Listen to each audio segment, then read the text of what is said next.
네, 이 밤에 우리에게 주신 하나님 말씀은 이사야서 11장 1절에서 9절 말씀입니다. 이사야서 11장 1절에서 9절 말씀입니다. 이사야서 11장 1절에서 9절 말씀 우리 함께 한 목소리로 읽도록 하겠습니다. 다 같이 시작. 이새의 줄기에서 한 싹이 나며 그 뿌리에서 한 가지가 자라서 열매를 맺는다.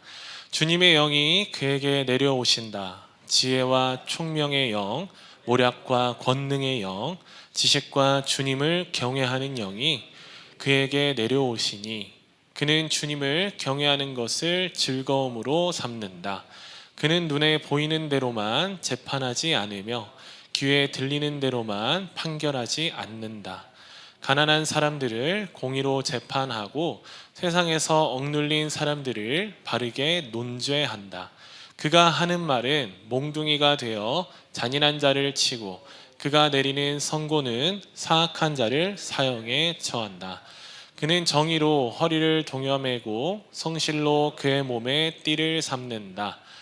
그때에는 이리가 어린 양과 함께 살며 표범이 새끼 염소와 함께 누우며 송아지와 새끼 사자와 살진 짐승이 함께 풀을 뜯고 어린아이가 그것들을 이끌고 다닌다. 암소와 곰이 서로 벗이 되며 그것들의 새끼가 함께 눕고 사자가 소처럼 풀을 먹는다. 독사의 구멍 곁에서 장난하고 젖된 아이가 살무사의 굴에 손을 넣는다. 나의 거룩한 삶 모든 곳에서 서로 해치거나 파괴하는 일이 없다. 물이 바다를 채우듯 주님을 아는 지식이 땅에 가득하기 때문이다. 아멘. 네, 우리 함께 오늘 이 밤에는 평화의 나라라는 제목으로 말씀을 나누도록 하겠습니다. 말씀을 나누기에 앞서 우리 함께 기도함으로 주님께 나아가겠습니다. 하나님 아버지 감사합니다. 이 밤에 주님께서 우리를 예수 그리스도라는 이름 안에서 공동체로 모이게 하시고 지금 이 순간 말씀 앞에 서게 하시니 감사드립니다. 주의 종을 통하여서 말씀을 증거하실 때 아버지 제할 말씀 제하시고 오직 주님께서 뜻하신 말씀만이 증거될 수 있도록 인도하여 주시옵소서. 또한 다른 외부적인 이유가 결코 예배에 방해가 되지 않도록, 특히 제 기침이 말씀을 전달하는 데 있어서 걸림돌이 되지 않도록 주님 지켜주시옵소서. 감사드립니다. 다시 오실 예수 그리스도 이름으로 기도합니다. 아멘.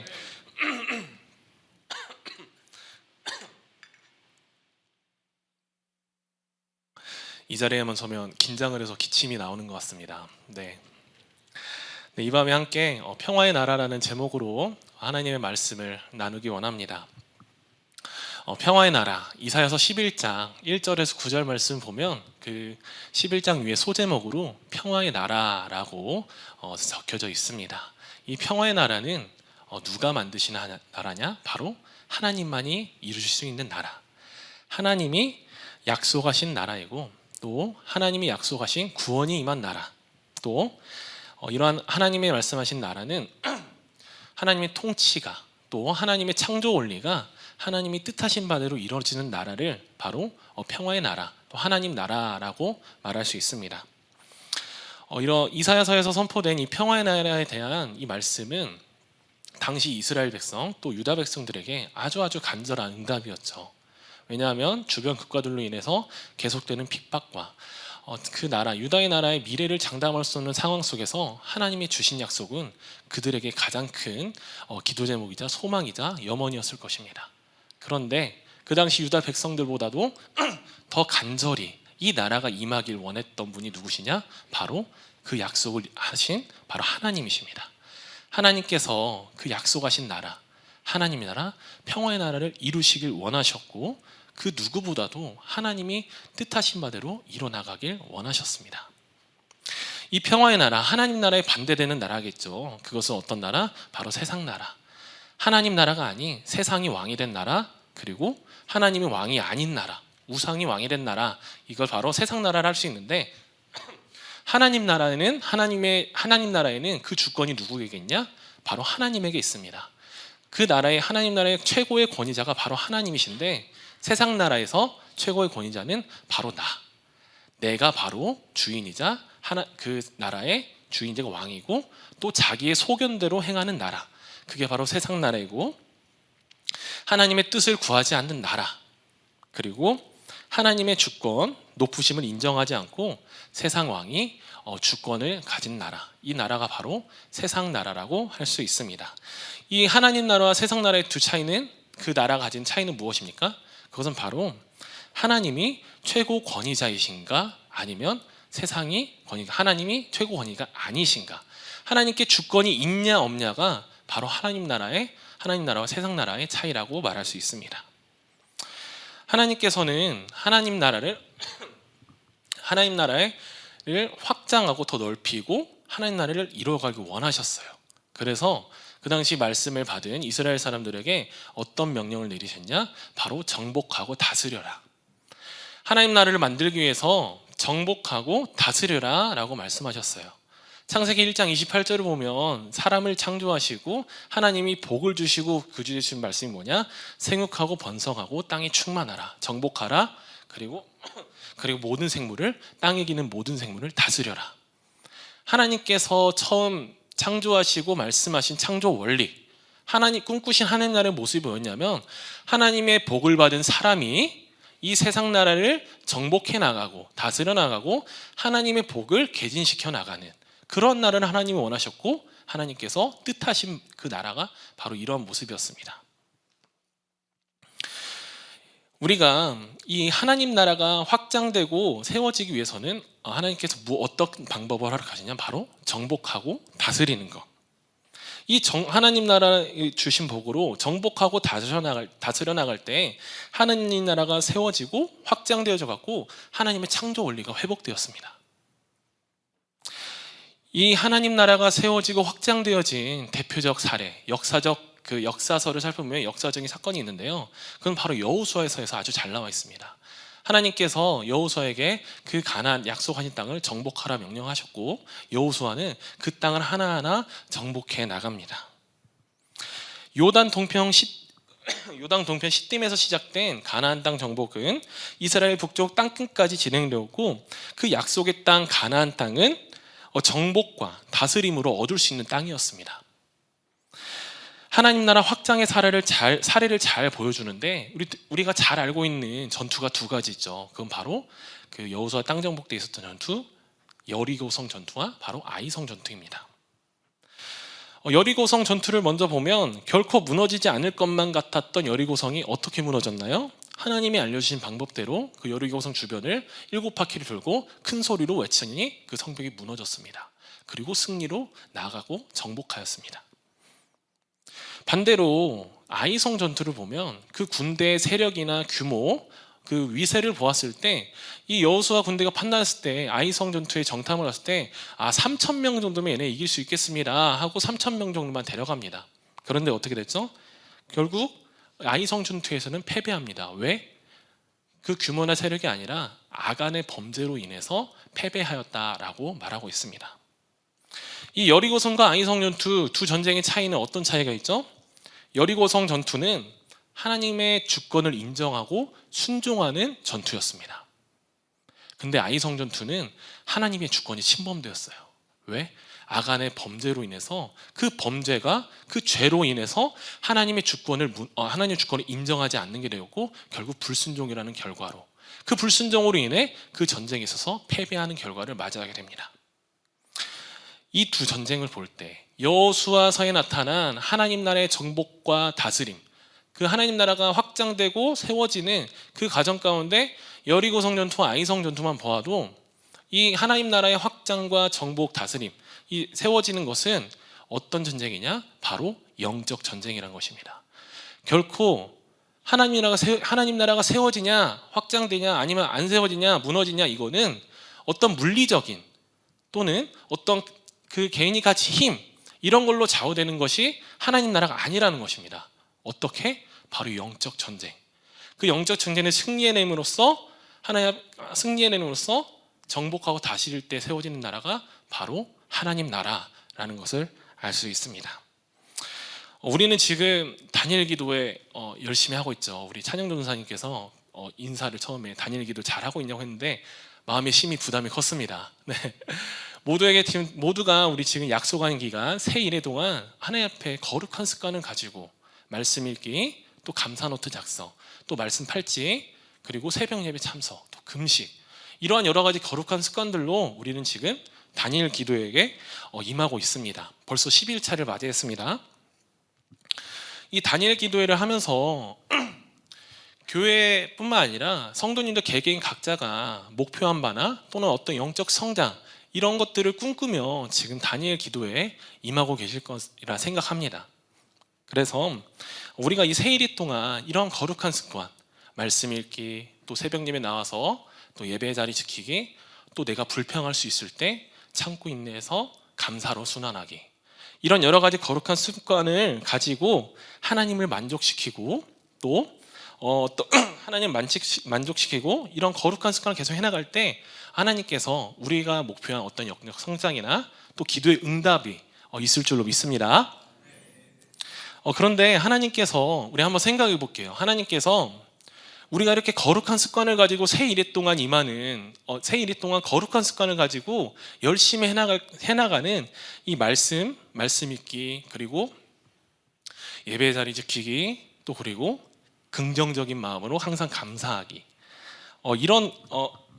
이런 거룩한 습관, 이런 거룩한 습관의 행위만을 보고 하나님께서 너 그거 잘 지키고 있네, 오늘 한 100%에 도달했구나, 오늘 70%에 도달했지만 내가 그거 인정해 줄게, 어떤 이러한 하나님께서 그러한 거룩한 행위만을 보고 하나님께서 만족해 하시고 우리가 목표한 어떤 영적 성장이나 그 달성, 그리고 응답을 받을 수 있다면 우리는 이런 하나님의 응답과 또 우리가 목표한 바를 달성하는 것, 하나님의 마음을 만족해하는 행위에 대해서 우리는 더 효율적이고 우리가 더 확실하게, 또 우리가 더 이상 의심과 불신 없이 임할 수 있는 더 확실한 믿음으로 나아갈 수 있는 방법을 찾는 게 더 효율적일 거예요.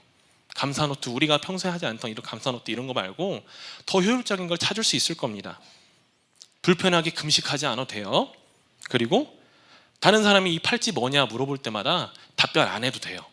그냥 더 좋은 방법을 찾자 이겁니다. 그건 뭐냐면 우리가 여호수아서, 우리가 아까 여리고성 전투를 얘기했잖아요. 여호수아가 이 성경 말씀에 기록된 것처럼 여호수아가 어떻게 응답받았나요? 이스라엘 백성이 어떻게 승리를 쟁취했나요? 바로 하나님이 하란 대로 여리고성 7바퀴를 돌고 소리를 지르니 하나님의 응답이 있었고 승리할 수 있었습니다. 이런 방법처럼 우리도 하나님께 응답받고 싶다면 우리도 이제 응답받고 싶을 때마다 7바퀴를 돌고 소리를 지르면 되는 겁니다. 여러분들 목표하는 어떤 시험이 있거나 목표하는 어떤 도달점이 있다면 그냥 그거를 앞에 두고 7바퀴를 돌고 소리를 지르는 거예요. 또는 내가 꼭 성취하고 싶은 사업이나 목표, 또 내가 저건 진짜 가지고 싶다, 저건 하나님께서도 원하실 거 하는 거 두고 그냥 거기를 7바퀴 돌고 소리를 지르면 되는 겁니다. 또 이런 예는 청년에만 해당될 텐데, 내가 사모하는 자매나 형제가 있다면 그냥 그 주변을 7바퀴 돌고 소리를 확 지르는 겁니다. 그러면 호감을 살 수 있을 것입니다. 결과는 하나님께 맡기는 거예요. 여러분, 이게 맞나요? 이게 맞나요? 아니죠. 이러면 큰일 나죠. 하나님께서 하나님을 만족해 하고 또 우리가 어떤 기도의 응답을 받기 위해서 하나님께서 어떤 행위, 그 거룩한 행위만을 보고 응답하신다 결코 말할 수 없습니다. 정말 그 행위만 보고 응답을 받을 수 있다면 우린 더 확실하게 놀라운 기적이 일어나는 그런 믿음의 행위만을 해내가면 되는 거예요. 그런데 하나님은 그런 거룩한 행위만 보고 우리에게 어떤 은혜와 영적인 약속과 또 우리가 그 영적 성장 꿈꾸는 그런 것들을 응답하시거나 하는 분이 아니시라는 거예요.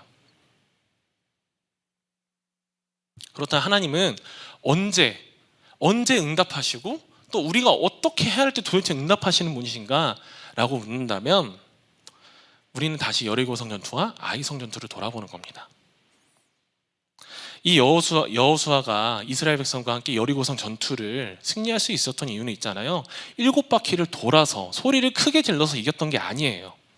그 행위 위에 하나님의 주권을 인정하는 순종이 있었기 때문에 승리할 수 있었던 것입니다. 또 반대로 아이성 전투에서 그 아이성 전투를 앞두고 얕보고 7바퀴를 안 돌고 소리를 안 질렀기 때문에 패배한 전투가 아니라는 것입니다. 그 안에 하나님의 주권을 무너뜨리는 범죄함이 있었기 때문에 그때 그 전쟁은 패배할 수밖에 없었던 거예요. 사랑하는 성도님들, 그렇기 때문에 우리 이 말씀을 보면 내 삶에서 하나님의 주권을 인정하며 순종할 때에 하나님의 마음을 흡족해하고 우리가 목표한 영적 성장과 또 우리 안에 하나님 나라가 임할 줄로 믿습니다. 우리가 지금 절제하고 인내하고 감사하고 또 예배의 자리를 지켜내게는 것은 다니엘 기도의 기간이 되기 때문에 하는 것이 아니란 말입니다. 다니엘 기도의 기간이니까 우리가 이걸 하는 것이라 고백하면 그저 우리는 행위를 행하는 거에 불과할 거예요. 그런데 이 기간만큼 내가 하나님의 주권을 인정한다. 내가 불평할 수 있지만 참고 인내한다. 왜? 나의 주권은 하나님께 있기 때문에. 내가 세상에서 누릴 수 있고 지금보다 더 편하게 있을 수 있지만 그것을 거부한다. 왜? 나의 하나님께 주권이 있기 때문에. 이번 다니엘 기도 동안 감사와 말씀 앞에 서고 예배의 자리를 지키는 사랑하는 성도님들, 하나님의 주권 앞에 서시길 간절히 소망합니다. 하나님을 높이며 하나님께 순종함으로 이 기도의 기간 동안 거룩함을 지켜나감으로써 하나님에 비한 놀라우신 은혜를 누리는 사랑하는 성도님 되시길 간절히 소망합니다. 우리 함께 이사야 11장 1절을 읽을까요? 1절을 읽겠습니다. 시작. 이새의 줄기에서 한 싹이 나며 그 뿌리에서 한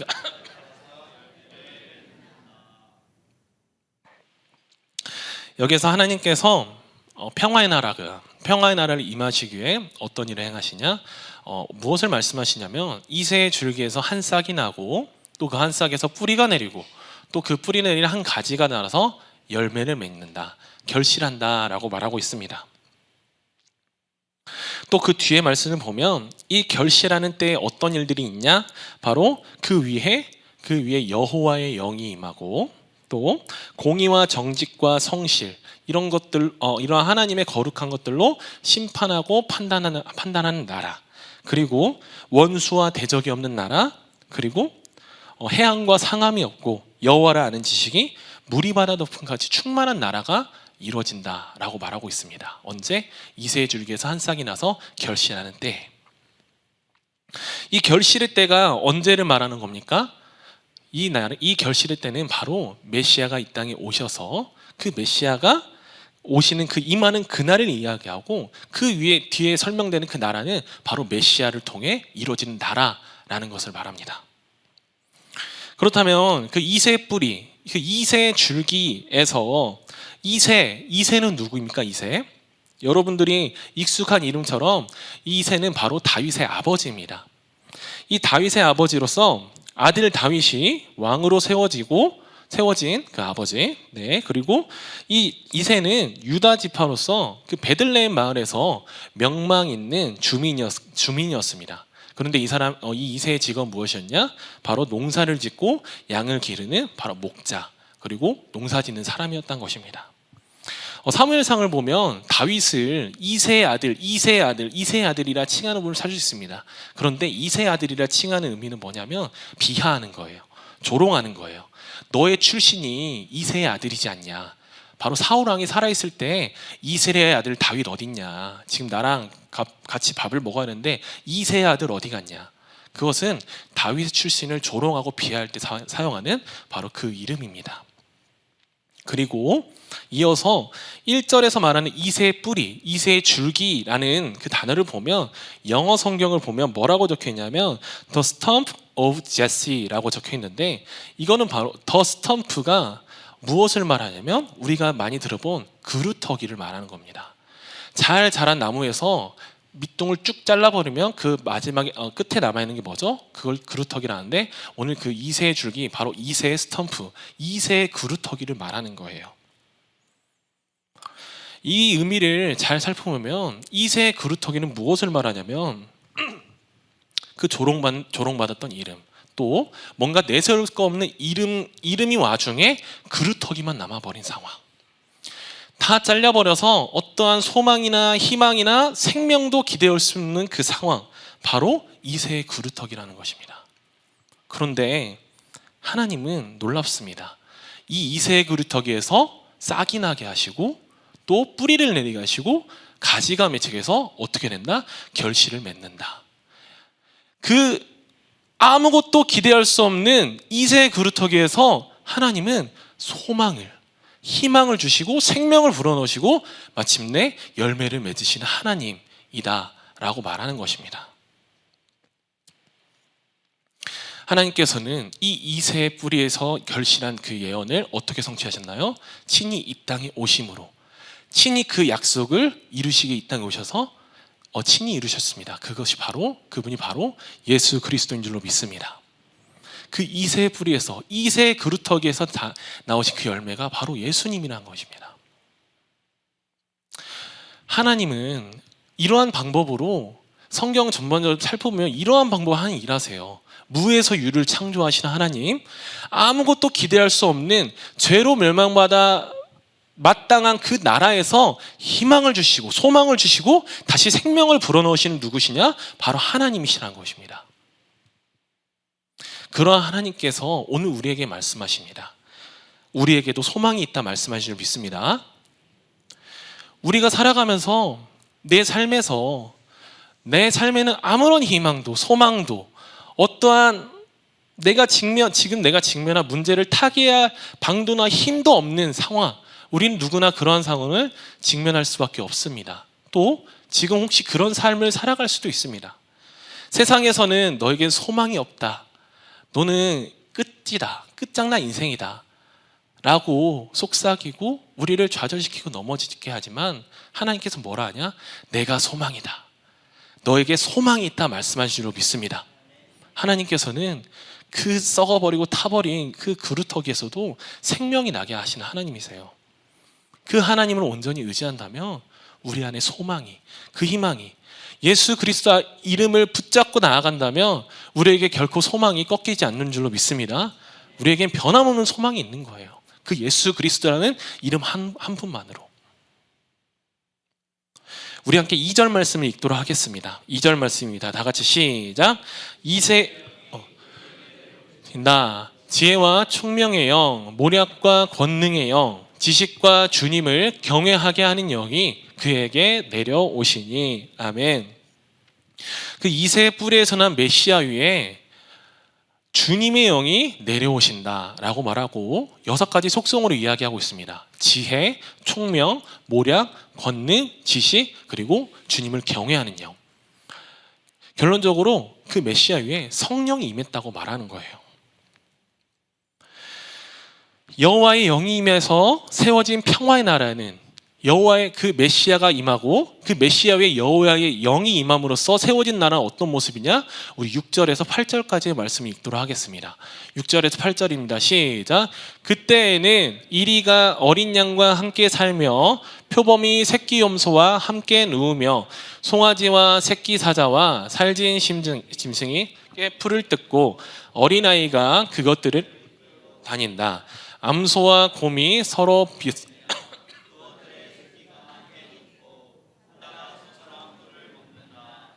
젖먹는 아이가 독사의 구멍 곁에서 장난하고 젖된 아이가 살무사의 굴에 손을 넣는다.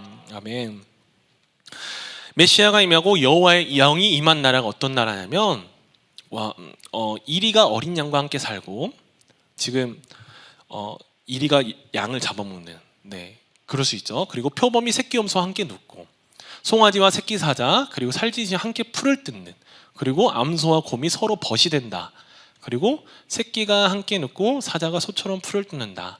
정말 하나님 나라에서 진짜 실제적이고 직접 상상할 수 있는 표현들로 하나님 나라에 대해 얘기하고 있는데, 이것은 곧 상함과 해함, 고통과 아픔이 없는 나라가 메시아가 오시고 그 성령이 그 위에 임할 때 그 나라가 이루어진다라고 말하고 있어요. 그 이루어진 나라의 모습이 고통과 상함, 더 이상 아픔이 없는 나라, 서로 위안과 서로 함께하는 나라, 이 나라가 임한다고 하는데, 이 예수님께서 이 땅에 오실 때 예수님이 사역하시는 공생의 기간 동안 예수님의 사역은 무엇에 기초했냐면 바로 성령에 기초하였습니다.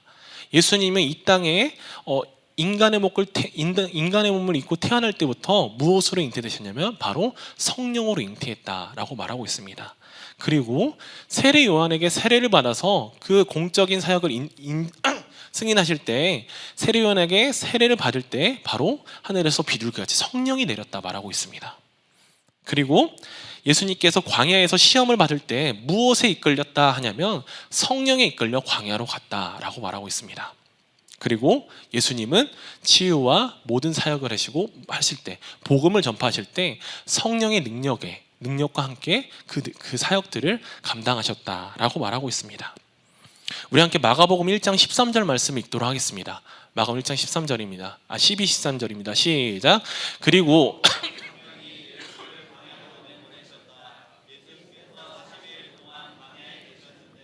거기서 사탄에게 시험을 받으셨다. 예수께서 들짐승들과 함께 지내셨는데 천사들이 그의 시중을 들었다. 아멘. 예수님께서 성령에 이끌려서 광야로 가셨는데, 그 광야에서 계시는 40일 동안 사탄에게 시험을 받습니다. 그런데 말씀으로 다 승리하십니다. 그리고 예수님이 무엇과 함께 있다 말하고 있는데, 지금 보면 무엇과 함께 있다고 보이나요? 바로 들짐승들입니다. 이 들짐승은 맹수들입니다. 옆에 잡아먹을 것이 있거나 공격할 것이 있다면 바로 공격할 맹수들이나 짐승을 말하는데, 그 예수님이 성령에 이끌려서 성령과 함께 시험받는 40일 동안 들짐승들과 함께 있었다라고 말하고 있습니다.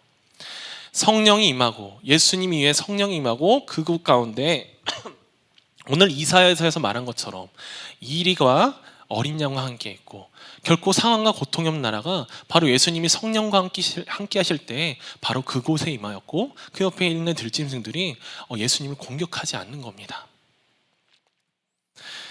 이처럼 예수님의 사역은 성령에 기초한 사역이었고, 우리는 더 나아가서 예수님은 성령 충만한 가운데 사역을 해나가셨다라고 말할 수 있는 것입니다. 예수님이 가시는 곳마다 하나님 나라가 임합니다. 치유와 회복의 역사가 일어납니다. 또 복음이 바로 섭니다.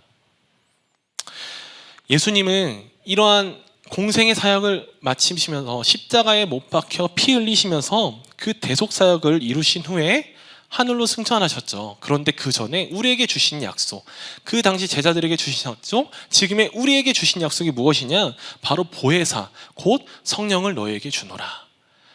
예수님께서 약속한 성령이 지금 우리 안에, 지금 우리와 함께 하고 있다라고 말하고 있습니다.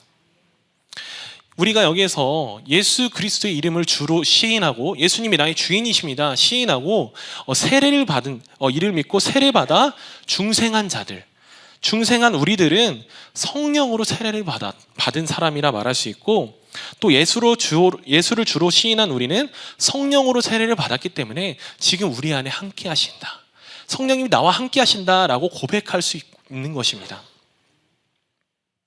성령으로 세례받아 성령 받은 자들에게는 무엇이 요구되냐면 바로 성령 충만이 요구됩니다. 그런데 우리는 어떻게 성령 충만할 수 있습니까? 세례받을 때 성령이 임했으니까 나 요즘 성령 충만이 좀 떨어진 것 같아, 다음 달에 목사님께 말아서 세례 한번 더 받아야겠다, 이러면 성령 충만해집니까? 큰일 납니다. 정말 잘못된 생각입니다. 세례는 유일의적 사건, 단 한 번만 있어야 할 사건, 한 번이면 충분한 사건이고, 성령 충만은 우리에게 계속해서 요구되고 우리에게 유지되며 요구되는 바로 상태가 바로 성령 충만한 상태입니다. 이 성령 충만한 상태를 우리가 잘 이해하려면 사도 바울이 말한 에베소서 5장 18절의 말씀을 살펴봐야 합니다. 에베소서 5장 18절 말씀입니다. 다 같이 시작. 술에 취하지 마십시오. 거기에는 방탕이 따릅니다. 성령의 충만함을 받으십시오. 아멘. 사도 바울은 에베소 교인들에게 편지할 때 이렇게 말하고 있어요. 성령의 충만함을 받으십시오. 이 받으십시오라는 말은 헬라어 원어를 살펴보면 명령형으로 쓰여져 있는데, 우리에게 그 성령 충만함이 요구되는 거, 우리가 유지해야 되는 거, 우리가 지켜내야 되는 것이 바로 성령 충만이라는 것입니다. 성령으로 이 성령 충만할 때 어떤 결과가 있냐면 19절하고 20절 말씀 볼까요? 우리 에베소서 5장 19, 20절입니다. 시작. 시와 찬미와 신령한 노래로 서로 화답하며 여러분의 가슴으로 주님께 노래하며 찬송하십시오. 모든 일에 언제나 우리 주 예수 그리스도의 이름으로 하나님 아버지께 감사를 드리십시오. 아멘. 성령 충만의 결과는 먼저 가장 첫 번째로 예배 회복이 따라옵니다. 무엇이냐면 시와 성령 충만한 뒤에 시와 찬미 신령한 노래로 서로 화답하고, 또 마음으로, 개역개정을 보면 마음으로 주께 노래하고 하는데 가슴으로 노래한다 적혀있는데요, 하나님을 향한 찬송이 회복되고 시와 찬미가 회복됩니다. 그리고 20절을 보면 아버지 하나님을 향한 감사가 회복된다 말하고 있어요. 성령 충만할 때 찬송과 감사가 회복된다는 것은 바로 예배 회복을 의미하는 줄 믿습니다. 성령 충만하면 내 안에 무너졌던 예배가 회복돼요. 내가 그토록 간절히 은혜 받고 싶어요. 은혜 받고 싶어요. 예배의 자리가 기쁘고 싶어요. 행복하고 싶어요. 이 모든 것들은 하나님 앞에 성령 충만할 때 그 예배의 자리가 회복되는 거예요. 우리 한번 21절 말씀 읽어볼까요? 21절입니다. 시작. 여러분은 그리스도를 두려워하는 마음으로 서로 순종하십시오. 아멘. 성령 충만의 두 번째 결과는 뭐냐? 서로 순종한다라고 말합니다.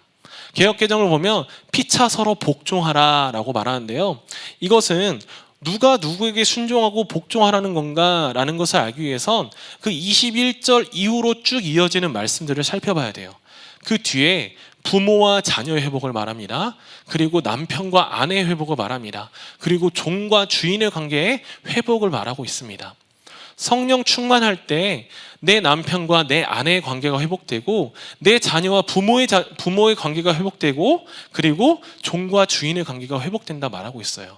그런데 이 성령 충만할 때 회복되는 남편과 아내의 관계는 결코 우위에 선 관계가 아니에요.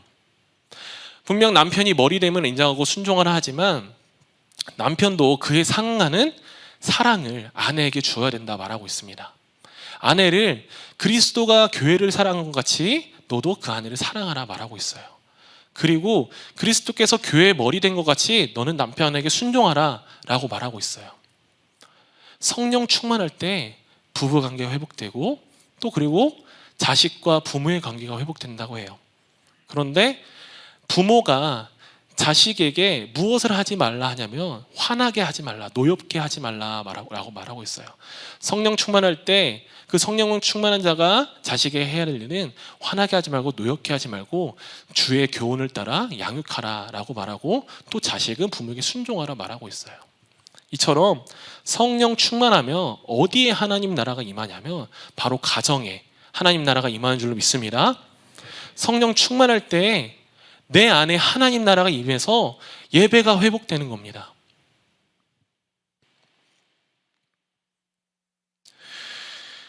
이처럼 성령 충만함의 결과는 하나님을 향한 참된 예배가 회복돼요. 그리고 무너져버린 가정, 마치 서로 짐승과 같이 들짐승과 같이 서로 상함을 주고 해함을 주고 서로 아프게 하는 그 가정 가운데 회복을 주고 하나님 나라가 임하게 하고, 더 이상 상대방을 아프게 하고 상함과 해함이 아니라 서로를 위하고 섬기는 그 나라가 성령 충만할 때 임한다 말하고 있습니다. 그렇다면 우리는 어떻게 해야 성령 충만할 수 있는 것입니까? 어떻게 해야 성령 충만해서 지금 내가 속한 그곳에 하나님 나라가 임하게 하는 것입니까? 우리 함께 요한복음 17장 17절 말씀 읽도록 하겠습니다. 다 같이 시작. 진리로 그들을 거룩하게 하여 주십시오. 아버지의 말씀은 진리입니다. 아멘. 성령 충만은 어떻게 누리냐면 거룩밖에 답이 없습니다. 하나님 앞에 거룩히 살아가는 것, 하나님 앞에 거룩한 자녀로 서 있는 것이 바로 성령 충만을 얻어내는 방법입니다. 이 거룩은 어떻게 얻어냅니까? 내가 하나님 앞에 어떻게 걸어갑니까? 오늘 예수님의 말씀처럼 진리로 거룩하게 된 줄로 믿습니다. 아버지의 말씀, 그 아버지의 말씀 진리를 따라서 우리는 하나님 앞에 거룩할 수 있고 그 거룩을 따라서 성령 충만함으로 나아갈 수 있는 것입니다. 우리 안에 진리이신 하나님 말씀이 역사해야만 우린 성령님을 깊이 있게 체험할 수 있어요. 하나님 말씀 앞에 나를 바로 세워야만 성령 충만함이 무엇인지 맛볼 수 있습니다. 성령 충만하면 성경을 더욱 깊이 알고 싶어지고, 성경을 더욱 깊이 알면 하나님을 더 알고 싶어지고, 하나님을 더 깊이 알면 내가 성령 충만해지는 겁니다. 계속해서 성령 충만한 말씀, 진리, 하나님, 성령 충만한 계속해서 우리는 더 깊이 있게 주님께 나아갈 수 있습니다. 사랑하는 성도님들, 하나님께서 말씀하신 그 평화의 나라는 성령 충만함으로 이뤄내는 나라입니다. 우리가 성령 충만으로 나아가는 어느 곳이든지 우리는 성령 충만을 하나님 나라를 그곳에서 경험할 수 있는 줄로 믿습니다. 우리가 지금 다니엘 기도회를 열심히 하고 있어요. 그런데 우리 결코 이 기간을 숙제로 여기지 맙시다.